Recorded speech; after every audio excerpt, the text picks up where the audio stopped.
जय श्री कृष्णा दोस्तों। श्री कृष्ण ने बताया है कौन से कामों को करने से लगता है पाप। हिंदू धर्म में कई ऐसे ग्रंथ हैं जो व्यक्ति को जीवन से जुड़ी कठिनाइयों से लड़ना सिखाते हैं, उनसे बाहर निकलना सिखाते हैं और कई परेशानियों का उपाय सुझाते हैं।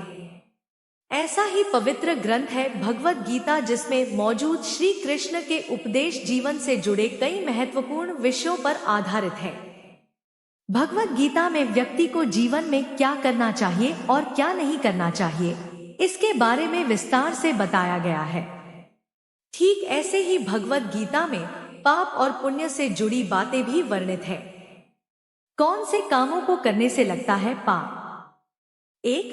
हिंसा है महापाप। अगर कोई व्यक्ति किसी के साथ हिंसा का मार्ग अपनाता है, उसे शारीरिक रूप से नुकसान पहुंचाता है, किसी की हत्या करता है, तो भगवद गीता में इसे महापाप माना गया है।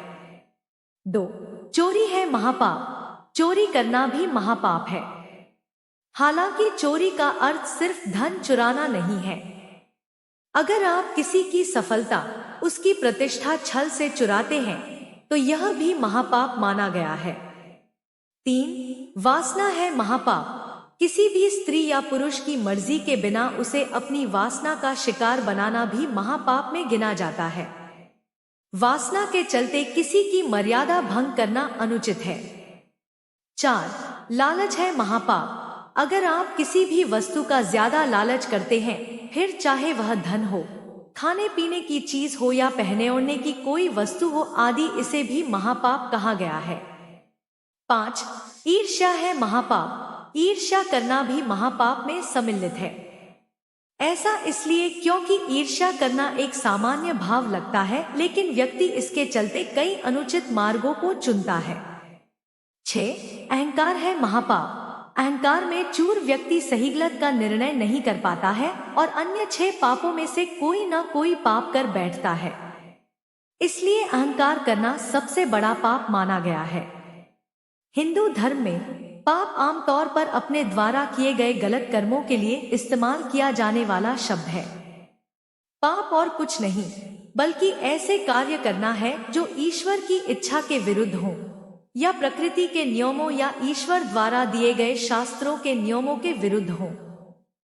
अब हम अपने पापों से कैसे छुटकारा पा सकते हैं? भगवद गीता में हमें कई उदाहरण मिलते हैं जो बताते हैं कि हम अपने पापों को कैसे खत्म कर सकते हैं। भगवद गीता के अनुसार आपके पापों से छुटकारा पाने के 2 मुख्य तरीके हैं। एक तरीका यह है कि आध्यात्मिक गुरु के पास जाकर उनसे विनम्रता पूर्वक पूछताछ करके और उनकी सेवा करके आत्मा ज्ञान और ईश्वर के बारे में सच्चाई सीख ली जाए। आत्म साक्षात्कार आत्माएं, गुरु, सच्चे ज्ञान रखने वाले स्वामी आपको ज्ञान प्रदान कर सकते हैं क्योंकि उन्होंने सत्य को देखा है।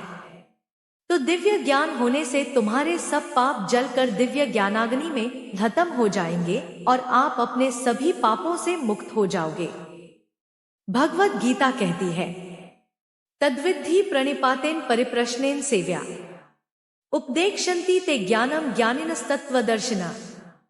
भगवान श्री कृष्ण ने कहा, बस एक आध्यात्मिक गुरु के पास जाकर सत्य सीखने का प्रयास करें, उनसे विनम्रता से पूछताछ करें और उनकी सेवा करें। आत्म साक्षात्कार आत्माएं आपको ज्ञान प्रदान कर सकती हैं क्योंकि उन्होंने सत्य को देखा है।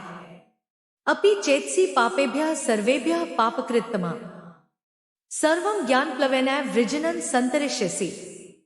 भगवान श्री कृष्ण ने कहा, भले ही आपको सभी पापियों में सबसे बड़ा पापी माना जाता है, जब आप दिव्य ज्ञान की नाव में स्थित होते हैं तो आप दुखों के सागर को पार करने में सक्षम होंगे। यथैधांसि समिद्धोग्निर्भस्मसात् कुरुते अर्जुन ज्ञानाग्न्यः सर्वकर्माणि भस्मसात् कुरुते तथा। भगवान श्री कृष्ण ने कहा, हे अर्जुन, जैसे एक धधकती आग जलाओ लकड़ी को भस्म कर देती है, वैसे ही ज्ञान की अग्नि सभी पापों और भौतिक गतिविधियों के प्रति प्रतिक्रियाओं को भस्म कर देती है। अपने सभी पापों से छुटकारा पाने का दूसरा तरीका भक्ति के माध्यम से भगवान की शरण लेना है। भगवद गीता में भगवान अपने शिष्य अर्जुन को कई तरह से आश्वस्त करते हैं और उसे उनकी शरण लेने के लिए कहते हैं और कहते हैं कि वह उसे हर तरह से पाप से मुक्त करेंगे, उसे हमेशा उसके जीवन में बचाएंगे। कई बार हम सोचते हैं कि हमने जीवन में कई पाप किए हैं और भगवान हमें कैसे स्वीकार करेंगे, लेकिन भगवत गीता में भगवान बहुत स्पष्ट करते हैं कि एक बार जब कोई व्यक्ति उनके प्रति समर्पित हो जाता है तो वह उस व्यक्ति को पापी नहीं मानते, बल्कि भगवान उस व्यक्ति को संत ही मानते हैं, क्योंकि उस व्यक्ति ने अपने जीवन में भगवान के प्रति समर्पित होने का सही निर्णय लिया है। अपि चेत सुदुराचारो भजते मामन्य भा साधुरेव स मंतव्यः सम्यक व्यवसितो ही स। भगवान श्री कृष्ण ने कहा, घोर पापी भी यदि पूर्ण भक्ति से मेरी पूजा करता है तो उसे एक महान आत्मा या संत माना जाना चाहिए, क्योंकि उसने मेरी पूजा करके सही कदम उठाया है। क्षिप्रम भवति धर्मात्मा शश्वच्छान्ति निगच्छति कौन्तेय प्रतिजानीहि न मे भक्तः प्रणश्यति। भगवान श्री कृष्ण ने कहा, वह शीघ्र ही सदाचारी बनता है और चिरस्थायी शांति प्राप्त करता है। हे कुंती के पुत्र, यह निश्चित रूप से जान लो कि मेरा भक्त कभी नहीं गिरता। उपरोक्त श्लोक के माध्यम से भगवान अर्जुन को बता रहे हैं कि ऐसा पापी व्यक्ति उनका भक्त बनकर सदाचारी बन जाता है और हमेशा शांति में रहता है, और ऐसी शांति अस्थायी नहीं बल्कि हमेशा के लिए होती है। भगवान कुंती के पुत्र अर्जुन को आश्वस्त कर रहे हैं कि उनका भक्त जीवन में फिर कभी नहीं गिरेगा, क्योंकि वह हमेशा उसकी रक्षा करते हैं। तो आइए हम सब हमेशा भगवान की पूजा करें ताकि वह हमेशा हमारी रक्षा कर सके।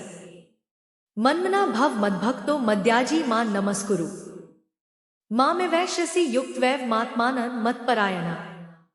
भगवान श्री कृष्ण ने कहा, अपना मन मुझ पर स्थिर करो, मेरे प्रति ही समर्पित रहो, मेरी पूजा करो और मुझे प्रणाम करो। इस प्रकार मुझसे जुड़कर तुम अवश्य मेरे पास आओगे। उपरोक्त श्लोक के माध्यम से भगवान अर्जुन से अपने मन को भगवान पर केंद्रित करने के लिए कह रहे हैं, क्योंकि भगवान श्री कृष्ण की पूजा करने और भगवान को प्रणाम करने के बाद वह व्यक्ति स्वचालित रूप से उनके पास आ जाएगा।